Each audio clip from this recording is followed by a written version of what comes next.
कहता हूँ मेरी तकदीर संवर जाए, गुरुवर तेरे चरणों की,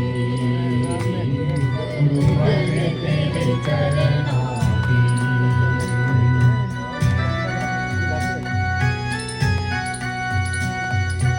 सुख है दया तेरी, दिन रात बरसती है, सुनते हैं दया तेरी, दिन रात बरसती है।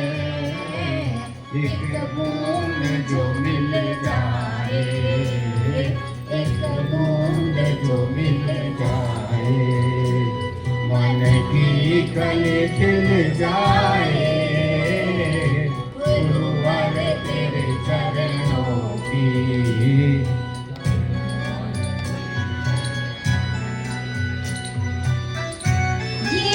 मन बड़ा चंचल है, कैसे तेरा ध्यान करूं, ये मन बड़ा चंचल है, कैसे तेरा ध्यान करूं, जितना इसे समझाऊं, जितना इसे समझाऊं, उतना ही मचल जाए, गुरुवर तेरे चरणों की, गुरुवर तेरे चरणों की।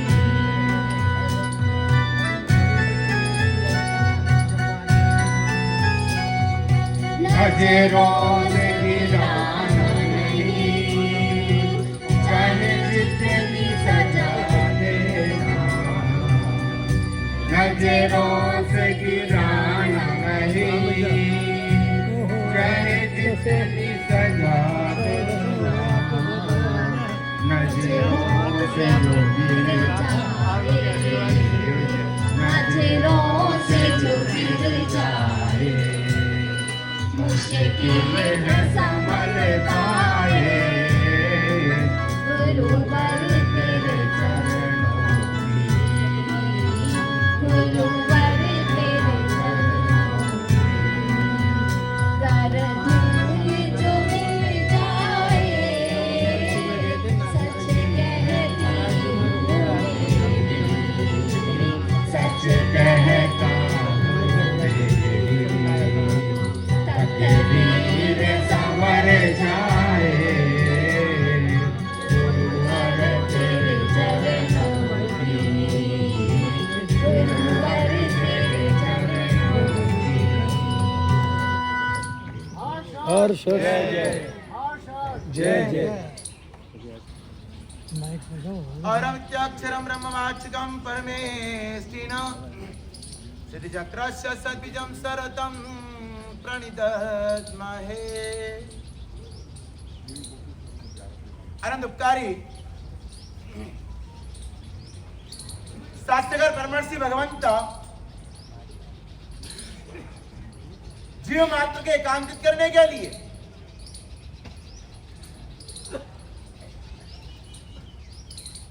तत्वार्थ सूत्र और तत्वार्थ सूत्र के रचयिता उमा स्वाति जी महाराज, और वो उमा स्वाति जी महाराज जो बहुत प्यारी बात कर रहे हैं कि जीवन में सबसे दुर्लभ में दुर्लभ अगर कोई चीज है तो उस वस्तु का नाम है मनुष्य जन्म। व्यक्ति के जीवन की शुरुआत वो मनुष्य जीवन से होती है, और वो मनुष्य जीवन बड़े पुण्य के उदय से प्राप्त होता है। एक नवयुवान एक संत जी के पास आया, और संत जी के पास आकर के उसने संत जी से कहा कि संत जी मुझे एक बात का जवाब दीजिए, मैं देश और विदेश में घूम करके मेरे जीवन की एक बहुत लंबी यात्रा और इस लंबी यात्रा को तय करके मैं आपके पास आया हूँ और आप उस बात का निराकरण कीजिए। संत जी बड़े ज्ञानी थे, संत जी बड़े समझदार थे और संत जी ने उस नवयुवान व्यक्ति को एक बहुत जबरदस्त अमूल्य वस्तु प्रदान करी। अपने पोटले में से एक पोटली निकाली और उस पोटली निकाल करके उस नवयुवान को प्रदान की और नवयुवान को कहा, बेटा एक काम करना, इस पोटली के अंदर जो वस्तु है वो वस्तु का तुम मूल्य निकाल करके घूम फिर के तू वापस मेरे पास आना। और वो नवयुवान संत जी की आज्ञा को पा करके निकल पड़ा और निकलते निकलते घूमते घूमते वो नवयुवान एक सब्जी मार्केट में पहुंचा। और जैसे ही सब्जी मार्केट में पहुंचा और सब्जी मार्केट में जाकर के एक भाई को कहा कि भैया एक काम करो, इस वस्तु का मूल्य क्या है। भाई साहब ने देखा और देखने के बाद कहा, भैया एक काम करो, ये वस्तु मुझे दे दो और 10-15 किलो सब्जी इस भाव में आप ले जाओ। नवयुवान ने कहा कि भैया संत जी ने कहा है मात्र इसका मूल्यांकन निकालना है, मुझे देना नहीं है, जब देना होगा तब जरूर दूंगा। भाई साहब फिर आगे निकले, आगे घूमते घूमते एक बर्तन मार्केट में पहुंचे और बर्तन मार्केट में जैसे ही पहुंचे भाई साहब को दिखाया। उन्होंने कहा एक काम करो, 20 किलो पीतल की तपेली ले जाओ और ये वस्तु क्या करो एमजी साहब मुझे दे दो।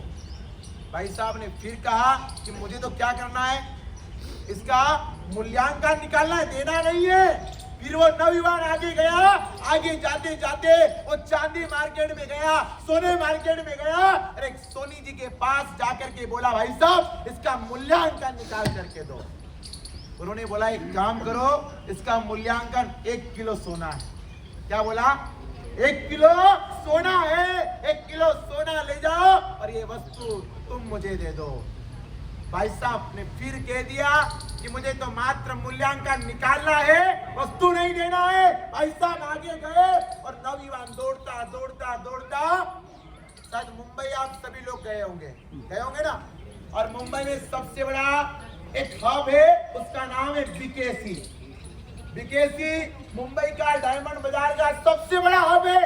और वो नवयुवान दौड़ता दौड़ता उस बीकेसी के अंदर चला गया और जैसे ही बीकेसी में गया, हजारों वहां पर शोरूम थे, हजारों वहां पर काउंटर लगे हुए थे और एक बासाक 70 साल की उम्र वाले टोपी लगा करके सामने बैठे हुए थे। नवयुवान के पास दौड़ता दौड़ता गया और नवयुवान ने कहा, दादाजी एक वस्तु लेकर के आया हूं, मुझे प्लीज करके इसका मूल्यांकन निकाल के दीजिए। एक बात का जवाब मुझे देना, आपको कोई कांच का टुकड़ा दिया जाए, क्या दिया जाए? कांच का अगर टुकड़ा दिया जाए और आपको बोले कि इसको पहचान के दीजिए, तो आप क्या करोगे? पहचान लोगे? हाँ, मुझे बताइए, अगर सब्जी मार्केट वालों को हीरा दिखाओगे तो क्या पहचान पाएगा? अरे हाया ना, नहीं पहचान पाएगा। वो जैसे पहुंचा और वो दादाजी ने अपना कांच निकाला और देखने लगे। 5 मिनट देखने के बाद वो दादाजी ने कहा, बेटा तुझे कितना धन चाहिए? तुझे जितना धन चाहिए मैं देने के लिए तैयार हूँ। उस नवयुवान ने कहा, मुझे धन नहीं चाहिए, मुझे तो मात्र इसका मूल्यांकन निकाल दीजिए। उन्होंने कहा, बेटा ये अमूल्य वस्तु है, इसका कोई मूल्य नहीं हो सकता है। और वो नवयुवान वहां से पोटली ली और सीधा संत जी के पास पहुंचा और संत जी को कहा, संत जी कमाल हो गया। बोले क्या हुआ? बोले आपने जो वस्तु दी थी, पहले मैं सब्जी वाले के पास गया, पीतल तपेली वाले के पास गया, चांदी के वाले के पास गया, सोने वाले के पास गया, सबने अपना अपना भाव बताया, लेकिन एक दादाजी के पास गया, उन्होंने कहा इसका कोई मूल्य नहीं होता है। संत जी ने वो पोटली ग्रहण कर ली और कहा, बेटा तू जिस बात का जवाब मांगना चाहता था, जिस चीज के लिए तू मेरे पास दूर दूर से आया था, उस चीज का जवाब शायद तुझे मिल गया होगा। जिस प्रकार हीरे का कोई मूल्य नहीं होता है, उसी प्रकार इस मनुष्य जीवन का भी कोई मूल्य नहीं। और कवि ने कहा कि जिंदगी ऐसी जियो जिंदगी ऐसी जियो कि लोग फरियाद ना करें। जिंदगी ऐसी जियो कि लोग फरियाद ना करें। अरे जिंदगी साहब ऐसी जियो कि मरने के बाद भी लोग बार बार आपको याद करें। इतिहास अनेक महापुरुषों के बने हुए हैं, इतिहास अनेक दानवीरों के बने हुए हैं, इतिहास अनेक भामाशाहों के बने हुए पुण्यशालियों। लेकिन आज इस जयपुर पिंक सिटी गुलाबी नगरी में एक ऐसे व्यक्तित्व के साथ एक गुरु और शिष्य का संबंध हुआ। इस प्रकार भगवान और एक भक्त का संबंध हो जाता है जो कभी नहीं टूटता है।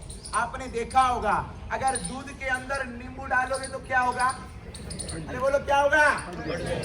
अगर आप तेल के अंदर पानी डालोगे तो तेल क्या होगा? मुझे बताइए, दूध के अंदर शक्कर डालोगे तो एंडी साहब क्या होगा? घुल जाएगी। भैया क्या होगा? घुल जाएगी। उस शक्कर को निकाली नहीं जा सकती है, चाहे कुछ भी हो जाए। लेकिन आज इसी जयपुर नगर में, जवाहर नगर जैन संघ में चातुर्मास प्रारंभ हुआ और प्रारंभ के बीच के भाग में हमारे हेमचंद जी साहब, हेम सिक्योरिटी वाले पुण्यशाली परिवार का जब महामांगलिक, हमारी परिश्रणा महापर्व की महामांगलिक थी और उस महामांगलिक में इस पुण्यशाली परिवार का, हमारे हिंदू बहन का जब साथ में सहयोग बना, आगमन हुआ और आगमन होकर के ऐसा तार जुड़ गया, ऐसा संबंध जुड़ गया उस दूध और शक्कर की तरह कि ऐसे घुल मिल गए कि उन्होंने गुरुदेव को विनंती करी, गुरुदेव आपको मेरे निवास स्थान पर आना है। गुरुदेव ने ये नहीं पूछा कहां पर है, कैसे, चाहे कितना भी किलोमीटर हो। जब भक्त के दिल में जगह बन जाती है और गुरु के दिल में जब भक्त के लिए जगह बन जाती है पुण्यशालियों, फिर दुनिया देखी नहीं जाती है। दूर से देखो तो पास दिखते हैं और पास से देखो तो खास दिखते हैं। ऐसे एक आचार्य भगवंत युवालय सम्राट पूरे जिन शासन के इतिहास में 6 साल और 20 दिन की आयु में जिन्होंने संयम को ग्रहण किया, ऐसे युवाचार्य युवालय सम्राट गुरुदेव विश्व रत्न सागर सरस्वती महाराजा का आज आपके इस निवास स्थान पर आना हुआ। क्योंकि संतों का आना, संतों के चरण पढ़ना और संतों के दर्शन करना वो भी एक जीवन का अमूल्य लावा होता है। पुण्यशालियों, सकल संघ आज आपके द्वार पर गुरु के संग में यहाँ पर आया हुआ है। बस ये गुरु का सानिध्य जितना हम ग्रहण कर सके, क्योंकि ये तो बहती गंगा है, बहती गंगा है। इस गंगा में जो डुबकी लगाएगा उसके तो जीवन के सारे पाप क्या हो जाएंगे साहब? भूल जाएंगे। कहते हैं कि आपको बाहरी शुद्धि करना है, आपको बाहर की शुद्धि करना होती है तो आप हरिद्वार जाकर के उस गंगा में डुबकी लगाते हो। लेकिन पुण्यशालियों, अभ्यंतर आपके पापों को धोना है, अभ्यंतर जीवन को अगर अमूल्य बनाना है तो एक गुरु रूपी वाणी की गंगा में डुबकी लगा लो, आपका भव से बेड़ा पार है। आइए अब सुनते हैं पूज्यपाद आचार्य भगवंत विश्व रत्न सागर सरस्वती महाराजा का, क्योंकि ये जयपुर का अंतिम छोर है हमारा। हाँ, ये जयपुर का अंतिम छोर है और इस अंतिम छोर के इस ठिकाने पर हमारा आगमन हुआ है। बस यहाँ से एक पुण्यशाली परिवार के यहाँ से जब मंगलमय यात्रा प्रारंभ होती है, एम जी साहब, हमारे गुरुदेव हमेशा कहते हैं कि पुण्यशाली परिवार के यहाँ से, पुण्यशाली व्यक्ति से अगर कोई शुरुआत होती है तो उसका अंजाम भी बड़ा जोरदार होता है। First impression the last impression. और वो ही हुआ कि यहाँ से गुरुदेव श्री की 8 महीने की मंगलमय यात्रा वो यहाँ से पुण्यशाली प्रारंभ हो रही है। तो आइए अब सुनते हैं पूज्य गुरुदेव विश्व रत्न सागर सरस्वती महाराजा के मुखारविंद से वो परमात्मा महावीर के अंतिम वचनों को, कि जिसके माध्यम से हमारे मन में रहे हुए सारे कषाय, मन में रहा हुआ सारा क्रोध और मन में रहा हुआ सारा मान और मन में रहा हुआ सारा लोभ समाप्त हो जाए। आइए सुनते हैं गुरुदेव श्री की मंगलमय वाणी।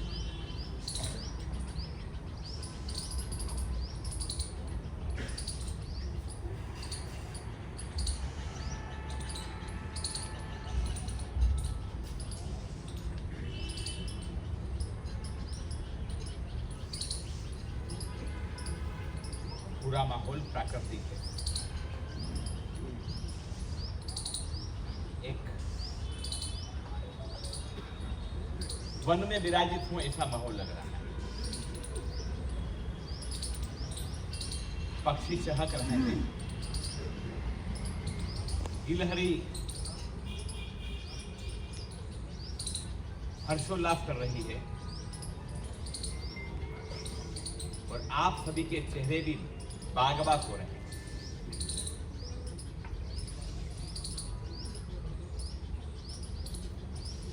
इस दुनिया का सबसे बड़ा दुर्भाग्य है कि इंसान को एक चीज प्राप्त हुई और उस चीज का नाम है हास्य, हंसी, खुशी। गाय, कुत्ते, बिल्ली, दुनिया के सारे जितने पंछी होते हैं वो पंछी अपनी खुशी व्यक्त नहीं कर सकते, लेकिन एक इंसान ऐसा होता है जो अपनी खुशी को क्या कर सकता है, बोलो, अरे बोलो तो सही, क्या कर सकता है? और फिर भी हर व्यक्ति खुशी व्यक्त कर सके ऐसा सौभाग्यशाली नहीं होता। कुछ लोगों को देखता हूं तो रंडी का तेल पिया हुआ मुंह दिखाई देता है और कुछ लोगों के चेहरे पर हमेशा मुस्कान होती है।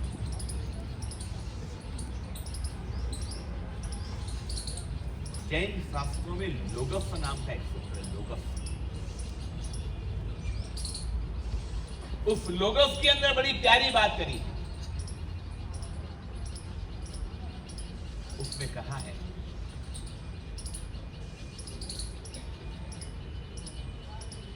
नमुत्थुणम में कहा है, जय विरय में कहा है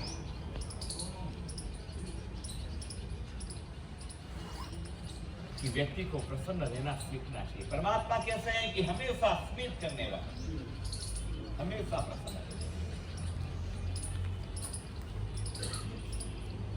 और इंसान का दुर्भाग्य है कि उसको हंसने के लिए भी अब समय नहीं।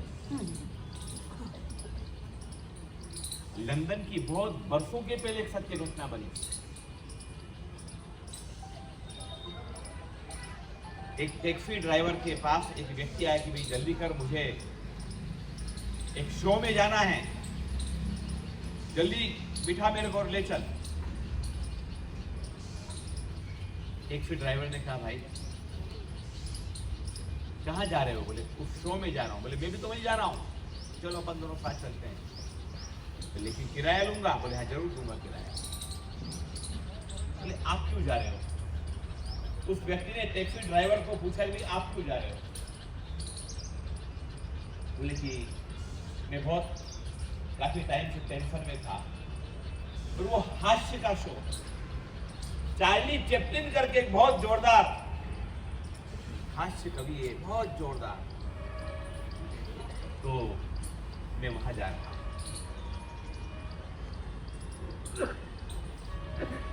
बोले आप कहां जा रहे हो? बोले मैं भी वहीं जा रहा हूं। बोले क्यों जा रहे हो आप? बोले मैं तो इसलिए जा रहा हूं कि आनंद करने के लिए, एंजॉय करने के लिए, खुश रहने के लिए जा रहा हूं। आप क्यों जा रहे हैं? व्यक्ति ने सर उठा कि भाई मैं इसलिए जा रहा हूँ कि मुझे वो शो करना है, मैं खुद ही चार्ली चैपलिन पैसे के लिए जा रहा हूँ। तू बड़ा खुशकिस्मत है कि आनंद करने के लिए जा रहा है, और मेरा दुर्भाग्य कि मैं पैसे कमाने के लिए जा रहा हूँ। आजकल हंसने के लिए भी आपको लाफ्टर शो में जाना पड़ता है, आपको आनंद करने के लिए भी मोबाइल की आवश्यकता है। छोटे से बच्चे को शांत रखने का तरीका क्या ढूंढा है आप लोगों ने? अरे बोलो तो सही। मैं कई स्थानों पर जाता हूं, बच्चे रोते हैं और पिंड छुड़ाने के लिए, पिंड छुड़ाने के लिए, शब्द शायद अच्छा बुरा हो सकता है, भावना सही है। पिंड छुड़ाने के लिए क्या करते हो? ले बेटा ले, तू मर, मोबाइल कर, अरे हमको शांति से।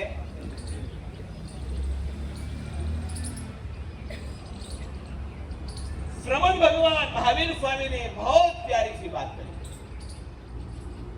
बात थोड़ी सी मुझे करनी है, पूरी तो मैं नहीं कर पाऊंगा क्योंकि बड़ी गहरी बात है, पर उसकी सामान्य जो बात वो ये है कि प्रसन्नता बाहर से नहीं मिलती,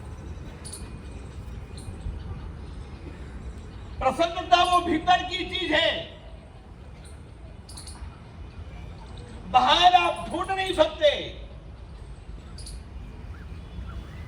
बाहर से आप ला नहीं सकते।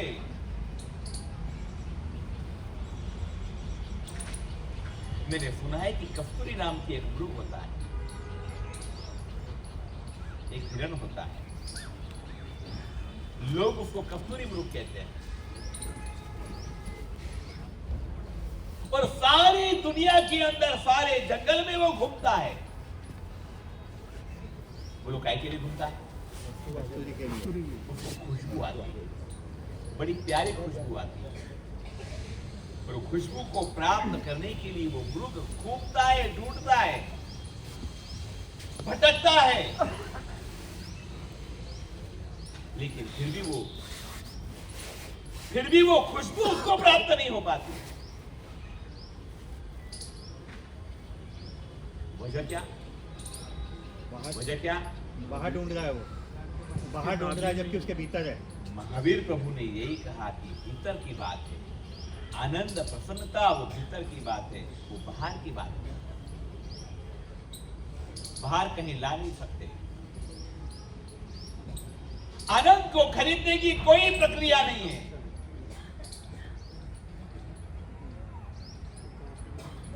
और दुनिया में एकमात्र ऐसा शब्द है जिस शब्द का विरोधाभासी कोई शब्द नहीं है। बोलो सुख का मतलब उल्टा करो, सुख का उल्टा क्या होगा? दुख। रात का उल्टा करो, दिन। सभी के विरोधाभासी शब्द होंगे,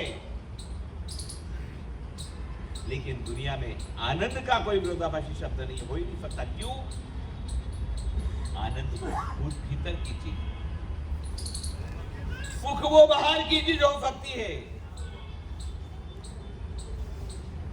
आनंद वो भीतर की चीज है। जब व्यक्ति गुरु से मिलता है तब आनंद की प्राप्ति होती है,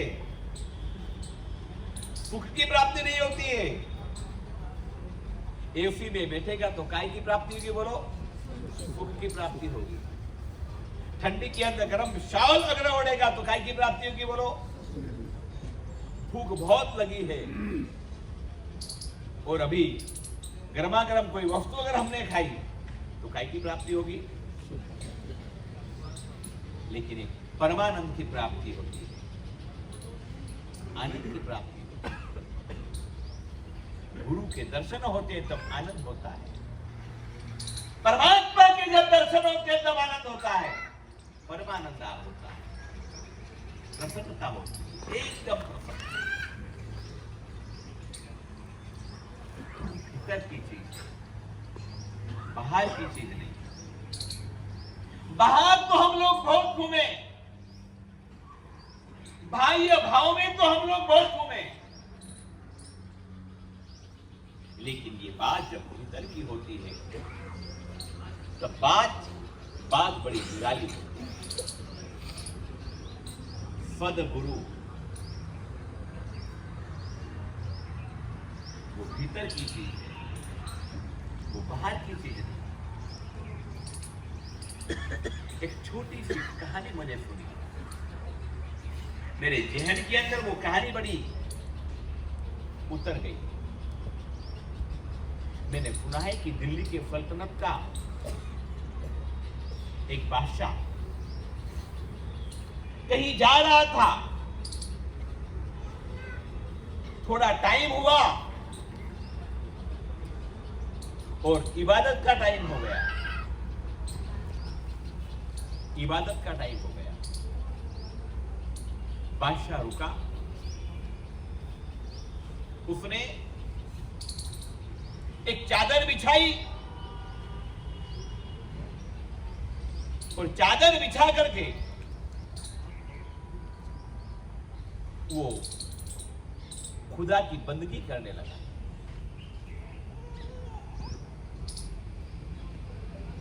रास्ता है, रास्ते में चादर बिछा ली। वो चादर बिछा करके क्या कर रहा है बादशाह? बंदगी कर रहा है। 2 मिनट हुई, 3 मिनट हुई, उसने देखा कि एक बावरी स्त्री, पागल जैसी स्त्री, वो दौड़ रही है और दौड़ते दौड़ते बादशाह की जो चदरिया थी और उस चदरिए के ऊपर पैर रख करके वो चली गई। बादशाह बड़ा नाराज हो गया। सैनिक भागे दौड़े, उस महिला को पकड़ करके लाए। बादशाह बड़ा क्रोधित हो गया। उसने कहा, हे नाचीज औरत, तुझे मालूम न पड़ी कि मैं यहां पर खुदा की क्या कर रहा हूं? बंदगी कर रहा हूं। इतनी पागल, इतनी दीवानी कि तू सीधे मेरे चदरिया के ऊपर पैर रख करके चली गई। राजा बड़ा क्रोधित था, बादशाह बड़ा क्रोधित था, वो डांट रहा था। 5 मिनट तक तो वो औरत कुछ न बोली। जब बादशाह ने बोलना बंद कर दिया तो महिला ने बोला कि हुजूर, मुझे माफ करो, मुझे क्षमा करो, मेरी बड़ी गलती हो गई, अपराध हो गया मेरा। लेकिन बादशाह, एक सवाल मुझे आपसे पूछना है। बोले बोलो। कि मुझे तो जो दंड देंगे मैं स्वीकार करूंगी, जो आपका आदेश मेरे लिए श्रद्धारी होगा। मैं 12 साल से मेरे पति का इंतजार कर रही थी। मेरा पति बाहर गया, देश देशा और विदेश गया, और वो आ रहा है, मालूम पड़ा कि वो आ रहा है। तो उसके प्यार में मैं पागल हो गई, मैं उसके प्रेम में दीवानी थी। वो बावरी होकर के उसके प्रेम में पागल बनकर के दौड़ रही थी। मुझे ये भी ना मालूम था कि यहां कोई घोड़ा खड़ा। मुझे ये भी मालूम नहीं था कि यहां पर कोई इबादत हो रही।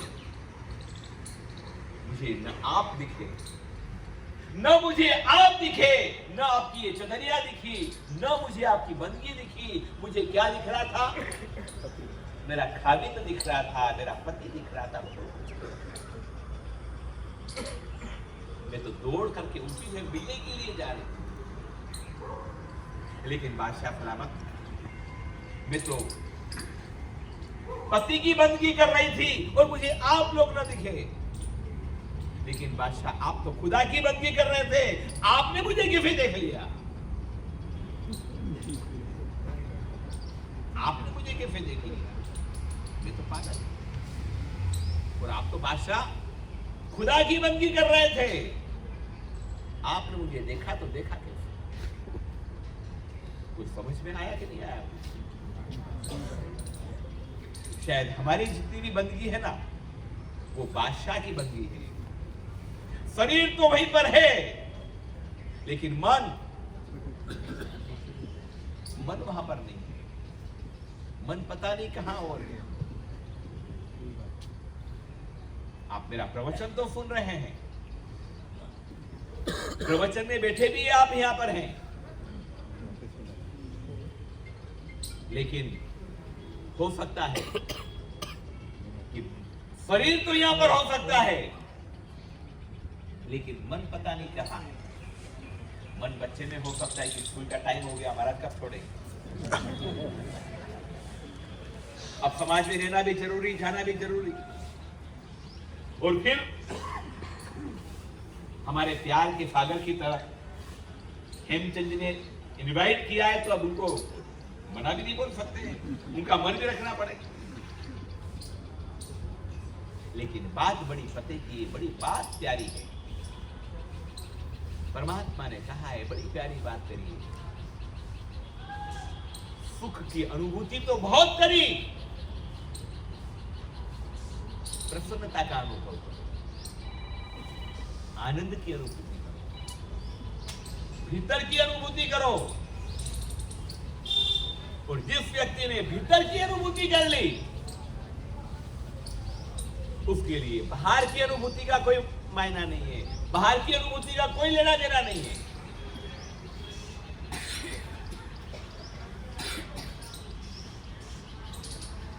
जयपुर एक अनजान शहर था मेरे लिए, न मैं कभी भूतकाल में आया 2-4 दिन को छोड़ करके, और नहीं मेरे गुरुदेव आचार्य गुरुदेव नरोत्तम सागर जी कभी पधारे। मेरे लिए ये अनछुआ क्षेत्र था, लेकिन कोई योग संयोग थे, जवाहरनगर से संघ मुझे लेकर के आया। उन्होंने 5 महीने का चातुर्मास करवाया। 4 महीने का होता है कि चौमासा 5 महीने का होता है? कितने महीने का होता है? चतुर्मास तो अक्सर 4 महीने का ही होता है, लेकिन बुद्धांत आदि की वजह से 1 महीना 15-20 दिन थोड़ा एक्स्ट्रा हो गया, तो करीब 5 महीने हो गए। पर इस 5 महीने में मैंने एक प्रयास किया जयपुर वालों के लिए, कोशिश करी, और वो कोशिश ये करी कि इनको मैं जगाऊं, मैं जागरूक करूं। सोए हुए को जगाना बड़ा आसान है, लेकिन जगते हुए को जगाना बड़ा कठिन है। कोई व्यक्ति नींद में है तो उसको तो उठाया जा सकता है, भैया टाइम हो गया, उठ जा। लेकिन जो जागते हुए सोया है उसको उठाया नहीं जा सकता। उसकी नींद बड़ी महत्वपूर्ण है, उसकी नींद को उठाया नहीं जा सकता। मैंने प्रयास किया हेमराज जी साहब, जागरूक करने का प्रयास, जगाने का प्रयास किया, कुछ सुनाने का प्रयास किया, महावीर के संदेश को जन जन तक पहुंचाने का प्रयास किया। भगवान ने बड़ी प्यारी सी बात कही। 10वें कालिक नाम के आगम के अंदर परमात्मा ने कहा है कि हे श्रवण, तू तेरे कर्मों की प्रक्रिया चालू रख, परिणाम की तुझे चिंता नहीं करनी। गीता जी वाली तो बात सारी दुनिया को मालूम है, कर्म किए जा, फल की अपेक्षा मत रख। लेकिन ये भगवान महावीर स्वामी की 10वें कालिक वाली बात हम लोगों को क्या जी बताया, जिसमें भगवान ने कहा है कि हे श्रवण, तू अपने श्रवण धर्म को निभा, परिणाम की चिंता मत कर। हमने जयपुर के पुण्यशालियों को जागरूक करने का प्रयास किया, झकझोरने का प्रयास किया, उनको ये बताने की कोशिश करी, उठ जाग मुसाफिर भोर भई, अब रेन कहां जो सोवत है, जो सोवत है सो होवत है, जो जागत है सो जागो, सो मत। उजाला हो गया, नींद मोह की नींद है। और इस नींद के अंदर 2-3 बिंदुओं पर बात करके मेरी बात पूरी करूंगा। नंबर 1, जिसको आपने अपनाया है वो आपका नहीं है, जिसको आपने अपना माना है वो अपना नहीं है। आपके ऊपर तकलीफ पड़ जाए, आपके ऊपर संकट आ जाए, सबसे पहले किसको याद करो? किसको याद करो? भगवान को याद करो। भगवान को याद करता ही कौन? नारायण मत होना। भगवान को याद करने वाले लोग अब बहुत कम बचे हैं। अब तो लोग डॉक्टर को याद करते हैं, वकीलों को याद करते हैं, पुलिस को याद करते हैं, हमको भी याद करते हैं कभी कभी। बोलो, हमको कब याद करते हैं? संकट आएगा। बाकी मुसीबत में भगवान चाहिए। जब मुसीबत होती है तब भगवान याद आते हैं, संकट होते हैं तब गुरु याद आते हैं। आपसे निवेदन करना चाहता हूँ, निवेदन ये है कि जिसको अपना है वो अपना नहीं है। अच्छा बताइए, अपना अपने कौन कौन है? मुझे बताओ, अपना कौन कौन है? कोई नहीं। शादी में लिस्ट बनाते हो, किसको बुलाया, किसको नहीं बुलाया, अपना अपना अपने वालों को बुलाते हो। विहार करता हूं, कई लोग मिलते हैं और परिचय कहते हैं, ये अपना वाला है, ये मेरा साथी है, ये अपना है, ये अपने वाले लोग। ये अपना होता कौन? जब पैदा हुए तब तो कोई अपने नहीं थे, लेकिन बाद में आपने संसार सजाया, किसी को अपना बनाया, किसी को पराया बनाया, किसी को आम बनाया, किसी को खास बनाया। लेकिन शास्त्र ये बोल रहा है, आगम ये बोल रहा है कि जिसको आप अपना मान रहे हो वो अपने नहीं है। और अपने का मतलब क्या है? जो मेरा, जो जिंदगी में कभी आपका साथ न छोड़े वो तो अपना। या तो वो आपको छोड़ देगा या तो आप उसको छोड़ देंगे, दो में से एक ही हो सकता है। भैया आपका कौन? परिवार, पत्नी, पुत्र, पैसा, समृद्धि, ये आपकी है। आपका क्या है? जब उस अदालत में खड़ा होना पड़ेगा उस समय क्या काम आएंगे? उस परमात्मा के दरबार में जब खड़ा होंगे तब क्या काम आएंगे? ये कुछ भी काम आएगा? उस समय परमार्थ काम आएगा। आपके हाथ से जो सुकृत हुए वो काम आएंगे। आपने किसी अच्छाइयां करी है वो काम आएंगे। एक अजैन व्यक्ति ने मुझे विहार करते हुए पूछा था कि महाराज आप पैदल चल रहे हो, ये गाड़ी बैठ जाओ, मैं छोड़ देता हूँ, कहाँ जाना है आप? मैंने कहा भाई हम पैदल ही चलते हैं। जैन संत है, हम पैदल चलते हैं, क्यों कष्ट कर रहे हो? मॉडर्न जमाना हो गया, गाड़ियां नहीं थी तब तो बराबर था, अब तो गाड़ियां आ गई है, बैठ जाओ। बोले सुखी जीवन तो यही है हमारा। और मैंने उससे ये कहा था कि भाई जिस सुख की बात तू कर रहा है, हम भी अपने सुख की बात कर रहे हैं। हमने भी सुख के लिए दीक्षा ली है, हमने भी ये जितना भी खर्च फल कर रहे हैं वो सुख के लिए कर रहे हैं। हम दुखी थोड़ा होना चाहते हैं। एक व्यक्ति खा करके सुखी होने की कोशिश करता है, एक साधु भूखे रह करके सुखी होने की कोशिश करता है, एक व्यक्ति बूट पहन करके, शूज पहन करके सुखी होने की कोशिश करता है। हम नंगे पैर चल करके सुखी होने की कोशिश करते हैं।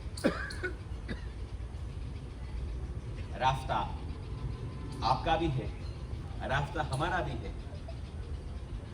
या तो हम आपको समझा दें, या तो आप हमको समझा दें, या तो हम आपके साथ हो जाएं, या तो आप हमारे साथ हो जाओ। लेकिन ये भीतर की बात है, ये आनंद की बात है। और जब आनंद की अनुभूति होती है तो उसकी बात बड़ी निराली होती है। तो पहली बात ये थी कि जो अपना आप समझ रहे हैं वो अपना नहीं है। अपना क्या है? तो अपने सद्गुण अपने हैं। प्रत्येक दिन व्यक्ति को 5 मिनट आत्मचिंतन करना चाहिए। सुन लीजिए बराबर, कान खोल करके 5 मिनट। आज मैंने क्या अच्छा करा, आज मैंने क्या बुरा करा, आज मेरी कहां गलती हुई, आज मुझे क्या चेंज करना चाहिए। उपदेश देना अच्छा लगता है कि उपदेश सुनना अच्छा लगता है? बोलिए ना। जी, आप नाराज मत होना। घर में किसी का उपदेश सुना कि सुनाते हो उपदेश घर में? क्या करते हो घर में, क्या करते हो? कभी सुनते हो कि सुनाते हो? 5 मिनट आत्मचिंतन। औरों की गलतियां तो खूब हमने निकाली, अपने भीतर में झांको, अपने आत्मा में झांको। मेरे स्वयं में कहां गलती है उसकी बात करो, और अगर उसकी बात कर लोगे ना तो आप आनंदित बन जाओगे, आप खुशहाल बन जाओगे। इस दुनिया में सबसे बड़ा भूल करने वाला व्यक्ति तब आपको लगेगा कि मैंने भूल करी, मैंने करी। आप क्या करते हो? औरों की गलती निकालते हो कि स्वयं की गलती निकालते हो? शास्त्र ये बोल रहा है, ज्यादा नहीं, सिर्फ 5 मिनट। ये सामायिक क्या है? सामायिक में करना क्या है? मैंने नाराज मत होना। ये सामायिक आप लोगों के लिए विशेष ज्यादा इंपॉर्टेंट है। हमने उसको माला गिनने का साधन बना लिया, हमने सूत्र स्वाध्याय करने का साधन बना लिया। सच्चाई ये थी कि मुझे भीतर में झांकना था कि मैंने क्या गलती की, मेरी भूल कहां है, मेरी गलती कहां है, ये ढूंढो। और हमने औरों की गलतियां ढूंढना चालू कर। तूने ऐसा नहीं करा, तूने ऐसा नहीं करा, तूने ऐसा नहीं करा, तू ऐसी, तू वैसी, तू वैसी। एक बात मुझे याद आती, फुई और छलनी दोनों की दोस्ती हो गई। छलनी ने कहा, बेन तू यूं तो बहुत अच्छी है, लेकिन एक बड़ी खराब चीज दिख रही है। बोले क्या? कि सिर में है ना बहुत बड़ा क्या है, छेद है। फुई ने कहा, बेन बात सही है, लेकिन बेन मेरा तो एक ही छेद है, लेकिन तेरे में बुरा देखने में गया, मुझसे बुरा। आत्मचिंतन करना, अपने भीतर की गलतियों को ढूंढने की कोशिश करना। अगर ऐसा हुआ ना तो आप बहुत सुखी हो जाओगे, बहुत सुखी हो जाओगे। मैं भी एक हॉस्पिटल में गया था, बहुत बड़ा हॉस्पिटल। एक हॉस्पिटल के कमरे के अंदर में गया, एक युवक एक्सीडेंट के अंदर दोनों पैर कट गए, और मैं उसको मंगलिक सुनाने के लिए गया। वो रो रहा था कि अब जीऊंगा कैसे, मरना ही अच्छा था, मरी जाता तो अच्छा होता, क्या करूंगा, 2 पैर ही नहीं है। मैंने उसको बोला कि भाई बिल्कुल सच बोल रहा है, लेकिन भैया मैं अभी पास वाले वार्ड में गया था, वहां ऐसा ही एक एक्सीडेंट का केस था।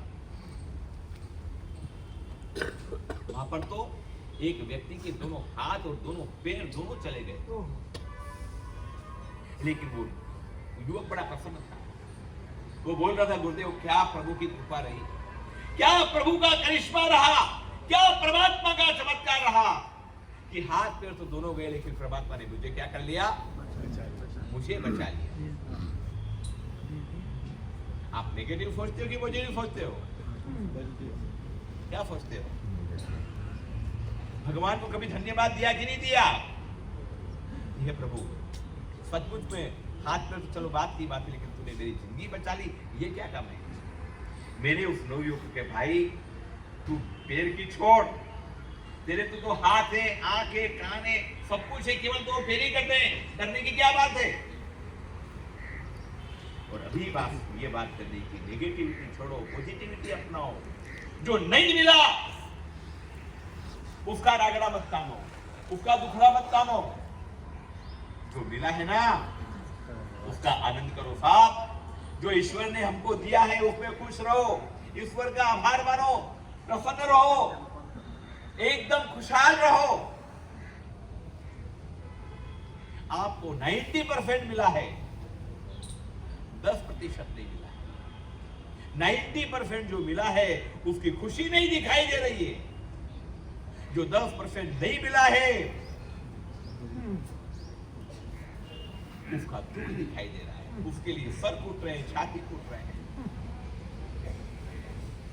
बस अपने भीतर में झांको, जो प्रसन्नता के साथ जो प्राप्त हुआ है उसकी खुशी जाहिर करो, जितना हो सके उतना अच्छाइयों की ओर आगे बढ़ो।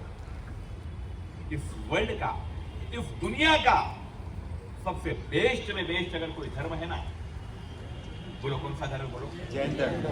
बोलो क्यों है, बताओ बोलो क्यों है? वो तो आप जैन हो इसलिए बोल भी रहे हो कि जैन धर्म, और फिर भी 90% लोग तो बोले ही नहीं। जितना बोलने में बहुत में अच्छा ज्यादा सुख है, भाई महाराज फंसा देंगे कहीं बोलने का, इसलिए चुपचाप रहो। आगे वाले को जिम्मा फोन किया कि भाई इनको कोई बात करो, हम केवल सुनेंगे, उलझन में पढ़ना नहीं चाहते हैं। इस दुनिया का, इस संसार का सबसे बेस्ट में बेस्ट धर्म कौन सा है? बोलो जैन धर्म। हाँ जी, जैन धर्म। बोलो क्यों है, रीजन बताओ। कार्य को कष्ट, दूसरों को कष्ट नहीं वर्ल्ड देना। का ये एक ऐसा धर्म है जो 100% साइंटिफिक है। मैंने उपनिषद पढ़े हैं, वेद पढ़े हैं, पुराण पढ़े हैं, बाइबल पढ़ी है, कुरान पढ़ी है, बुद्ध के जैन सूत्र पढ़े हैं, धम्मपद पढ़ा है बुद्ध का, संपूर्ण ओशो को पढ़ा है।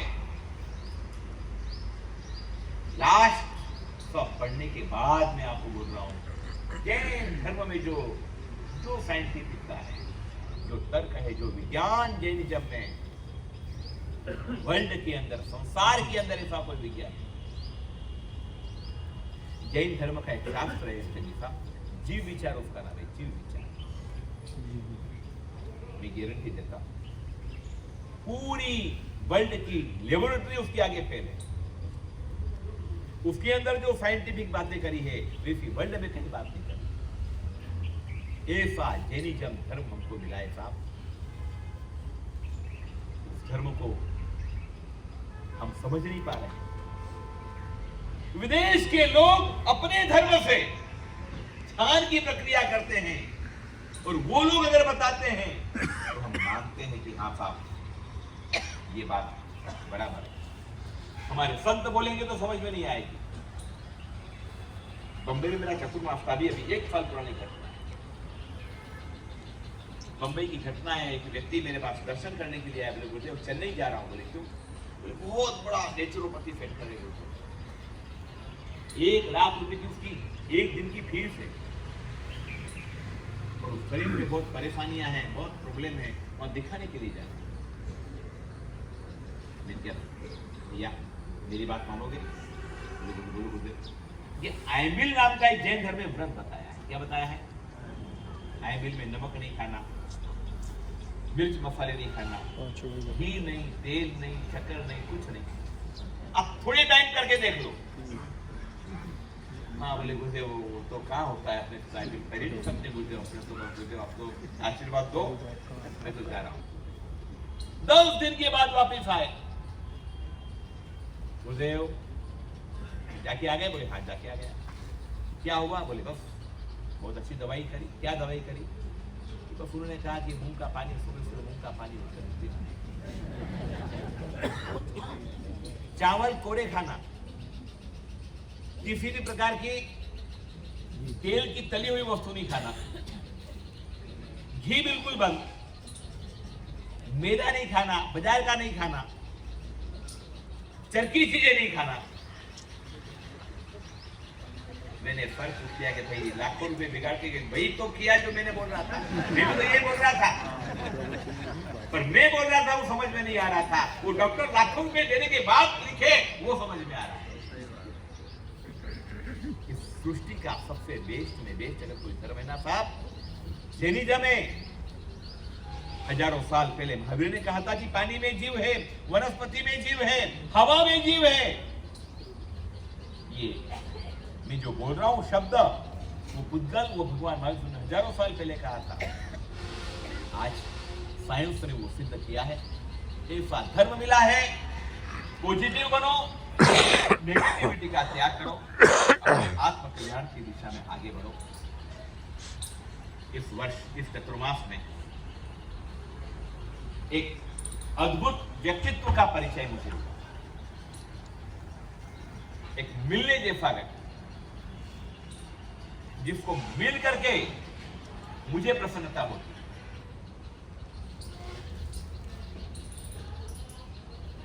हमारे संतों पर एक आरोप हमेशा लगता रहता है, महाराज तो पैसे वाले के ही होते हैं।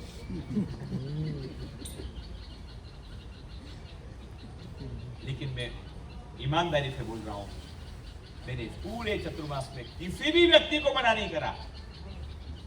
घर जाने में कभी मना नहीं किया। न कभी छोटा देखा, न कभी बड़ा देखा। जो भी व्यक्ति मेरे पास आया, मेरे गुरु के संस्कार के मुताबिक उसको मैंने अपना माना, उससे भरपूर प्रेम दिया, उसको धर्म में जोड़ने की कोशिश करी। लेकिन कुछ पुण्यशाली व्यक्ति जो भुलाए नहीं जा सकते हैं। एक दिन हेमचंद जी साहब का मेरा संपर्क हुआ।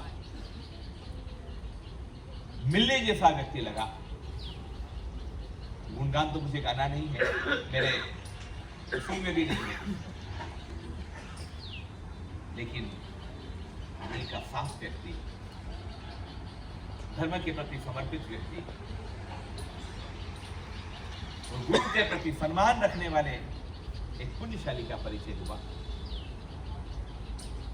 ये जब भी आए तब मुझे इनसे बात करने की इच्छा हुई। ऐसा नहीं कि आप आए तो मैंने बात नहीं करी, आपसे भी मैंने बात करी। ये जब आए तब एक अच्छा लगा, एकदम खुश हुए। जब भी आए तब मैंने इनके साथ दिल के साथ बात करी। इनकी सरलता, सहजता ने मुझे प्रभावित किया और इनकी छोटी सी भावना थी कि गुरुदेव आप मेरे यहाँ पधारो। और सच्चाई तो ये थी कि इनसे ज्यादा मेरी इच्छा थी कि मैं इनके यहाँ आऊं। मेरी इच्छा थी कि मुझे हेमचंद जी के यहाँ जाना है। आज वो मेरी भावना और इनकी भावना परिपूर्ण बनी। इनके आग्रह को मैंने सहर्ष स्वीकार किया। मेरे जवाहर नगर के ट्रस्ट मंडल में कार्यक्रम के अंदर ऐसा एडजस्ट करने के लिए मुझे सहमति प्रदान करी। दरअसल हमारा कार्यक्रम आज बिहार का था, 3 तारीख का बिहार का था। हमारे ट्रस्ट के अध्यक्ष उमेश जी, हमारे चातुर्मास संयोजक विनोद जी, हमारे महामंत्री जी जुगर साहब, शरद जी आदि ने जब मीटिंग हुई हेमंत जी, तब ये चर्चा चली कि भाई 3 तारीख को अपन बिहार करें सुबह सुबह, 2 तारीख को तो मंगलिक रहेगी, बहुत लोग थक जाएंगे, इतने थक जाएंगे कि बात मत पूछ करेंगे गुरुदेव आप 3 तारीख को अपन सुबह विहार करते हैं। मैंने सोचा कि 3 तारीख को विहार करेंगे ना सब, 10 किलोमीटर तो लोग चल नहीं सकते। तो फिर आपकी भावना, आपसे मुलाकात हुई, मेरी चर्चा हुई, मैंने ट्रस्ट मंडल के सामने चर्चा रखी। जवाहर नगर ट्रस्ट मंडल ने बड़ी सहृदयता के साथ आज सुबह का जो मेरा विहार था उसको क्या कर दिया, चेंज करके 2 तारीख के विहार की रूपरेखा बनाई और पहला विहार मेरा गुणावत परिवार के वहाँ पर हुआ और रात्रि विश्राम करके सीधा आज मैं यहाँ पर आया। इसके लिए जवाहर नगर ट्रस्ट मंडल की भी जितनी अपन अनुमोदना करें उतनी कम है। यहाँ पर आने में इन्होंने बहुत सहयोग प्रदान किया। सुबह बहुत जल्दी में निकल गया यहाँ आने के लिए। रास्ते में इतने सारे मोर्चों से संघर्ष करते हुए यहाँ पे आया। लोगों की बड़ी तमन्ना रहती है, बड़ी भावना रहती है, और मैं हर व्यक्ति की भावनाओं का सम्मान करता हूँ। कभी कभी थोड़ा सा दुख होता है। कब होता है मालूम है? कि एक व्यक्ति बेचारा गुरुदेव को विनंती करके, रिझा करके, 4 बार चक्कर काट करके अपने घर में लाने के लिए मेहनत करके, हाँ मतलब टिकट प्राप्त करता है कि चलो भाई गुरुदेव यहाँ आए, मेरे यहाँ आए, और बिल्कुल उसके 4 गली छोड़ करके एक बंदा तैयार खड़ा हो जाता, गुरुदेव मेरे आना पड़ेगा। न गया, न कोई लेना न देना, कुछ भी नहीं, तैयार, गुरुदेव पधारे, गुरुदेव मेरे यहाँ पर तो आपको आना पड़ेगा। चलो गुरुदेव कोशिश करते हैं वहां जाने की, कोई वजह से नहीं आ गए, नहीं आ पाए, तो एक का ट्रेडमार्क है हमारा, तो पैसे वाले के जाते हैं, अपने वाले सामान्य जनता के जाते हैं। लेकिन फिर भी एक भी घर मैंने मना नहीं किया। सुबह 4, 4:30 बजे से निकला, रास्ते में जो भी आया अंतिम छोड़ के व्यक्ति यहाँ पर जाने की कोशिश करी, और आज मेरा यहाँ आगमन हुआ। हेमचंद जी साहब, आज आपके आमंत्रण को स्वीकार करके जयपुर का एक बहुत श्रेष्ठी वर्ग यहाँ पर उपस्थित हुआ। ऐसे लोगों को मैंने इसके पहले कभी देखा नहीं था, मेरी सभा में तो कभी देखा नहीं था। शायद ये आपके प्रेम का प्रताप है, आपकी भावनाओं का लोगों ने इजहार किया है। बड़े प्रेम से लोग सुन रहे हैं। 2-4 लोग मोबाइल चला रहे थे, तो वो भी उन्होंने भी आधे घंटे पहले मोबाइल बंद करके मेरी आंखों के इशारे में समझ गए कि मार्का ने देख लिया है। कभी कभी बोलने की जरूरत, अब मेरा छोटा शिष्य तीर्थ रत्न, वो जरा बोलने में जरा ओवर है, वो बोल रहे मैं बहन मोबाइल बंद करो, ये करो, वो करो, पर मैं ये नहीं करता हूँ। मैं केवल थोड़ा सा इशारा देखता हूँ और शायद 90% लोग समझ जाते हैं। इतने प्यार से लोगों ने परमात्मा की वाणी को सुना, कुछ मूल 2-3 जो बातें थी वो बातों को सुना। संत तो आशीर्वाद देकर के विदा हो जाते हैं, वो कभी एक स्थान के पर कभी रुकते नहीं हैं। बस जब तक आपके साथ मेरा योग संयोग था, जब तक हमारी आपकी एक प्रक्रिया थी चातुर्मास की, तब तक आप हमारे यहाँ पर पधारे, हर मांगलिक में पधारे, हर प्रवचनों में पधारे, हर संडे के कार्यक्रमों में पधारे, भैरव भक्ति में पधारे, भैरव महापूजन में पधारे, पर्युषण पर्व में पधारे, सभी कार्यक्रमों में पधारे। विशेष करके मेरी जो मौन साधना थी, उस मौन साधना में भी, सूर्य मंत्र की मौन साधना में आप सब पधारे। आपकी भावनाओं की मैं अंतःकरण पूर्वक अनुमोदना करता हूँ। इस 5 महीने में जो भी धर्म साधना में आप लोग जुड़े, इसकी मैं अंतःकरण पूर्वक अनुमोदना करता हूँ। अंतिम शिक्षा, अंतिम उद्देश्य प्रभु महावीर का यही है कि बस अपदीपो भव, हे आत्मन तू अपना दीपक स्वयं बन, और व्यक्ति तेरा दीपक नहीं बन सकता, बनेगा भी तो टेम्पररी बनेगा। आखिर तो तुझे अपने लिए ही अपने स्वयं को का मार्गदर्शन बनना पड़ेगा। इस कार्य में आप सब आगे बढ़े, प्रभु महावीर की इस धर्मवाणी को सुने, समझें और जीवन के अंदर आगे उतारें। ये जो संबंध बना है, इसको धर्म संबंध के रूप में, सांसारिक संबंध तो आप निभाते हो, लेकिन ये धर्म संबंध अपना जो बना है उसकी मैं अनुमोदना करता हूँ। हेमचंद जी साहब ने हमारे कीर्ति रत्न की गणित पदवी का सबसे पहला क्या किया, राज तिलक किया। उस दिन से मैंने इनको बोला था कि भैया ये आपके हवाले हो गया, इतनी जिम्मेदारी आपकी हो गई, तिलक आपने किया है, आसन आपने बिछाया है, ये जो रथ है वो आपको सारथी बनना पड़ेगा। और हर कार्य में ये पुण्यशाली परिवार ने जो अनुमोदनीय लाभ लिया है, इनकी भावनाओं की अनुमोदना करता हूँ। और हेमचंद जी आप नाराज मत होना, पर आपसे भी कभी कभी ये जो मातृशक्ति है ना, इनकी मैं अनुमोदना करता हूँ। लाए तो आप, लेकिन ये इतनी खुश हो रही है, ये माता इतनी खुश हो रही है, मतलब मैं जब से आया हूँ तब से इसकी खुशी की मतलब मैं कोई पार नहीं हो रहा हूँ। आपकी बहू, बिटिया, पूरा परिवार घर का मुखिया गुरु को लाता है तो खुश पूरा परिवार होता है, पूरा समाज जन खुश होता है। तो आप इसी प्रकार की खुशियों के कार्य और आगे बढ़ें और आपका खूब कल्याण हो, खूब धर्म में आप आगे बढ़ें। बस यही शुभेच्छा, शुभ मंगल कामना।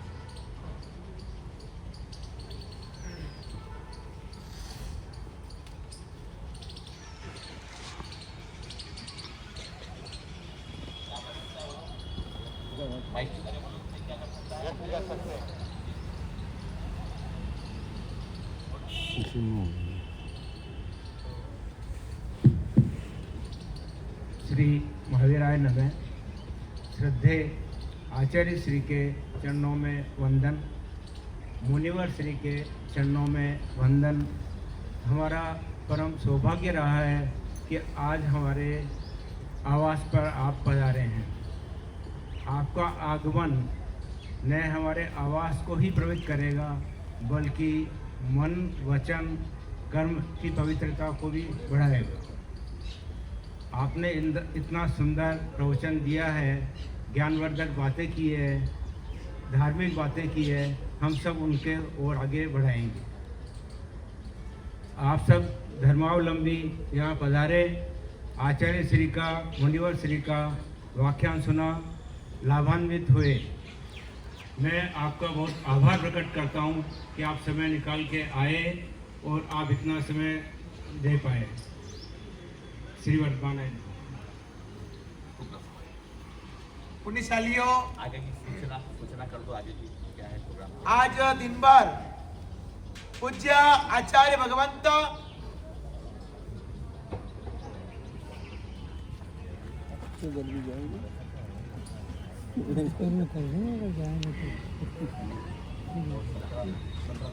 यह कार्यक्रम इंद्र प्रभा फाउंडेशन जो श्री हेमचंद जैन संचालित है पुण्यशालियों, द्वारा कार्यक्रम किया गया।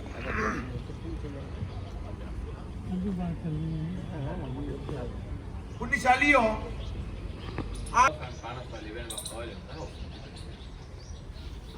सभी अपने स्थान पे खड़े हो जाएं। मंगल पाठ के लिए सभी अपने स्थान पे खड़े हो जाएं।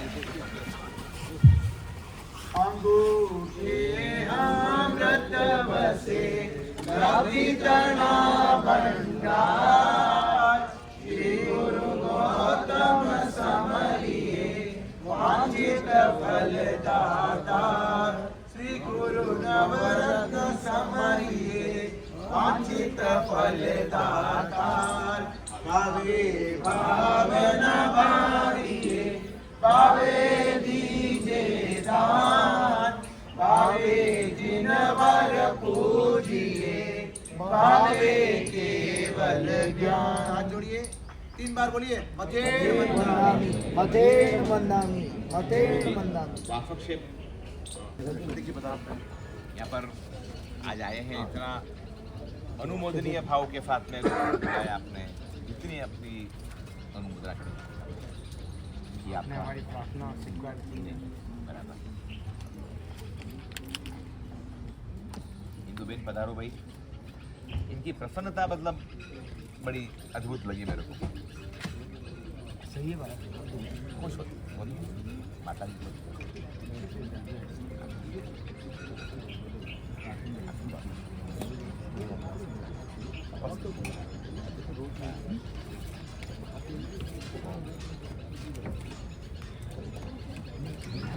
कल्याण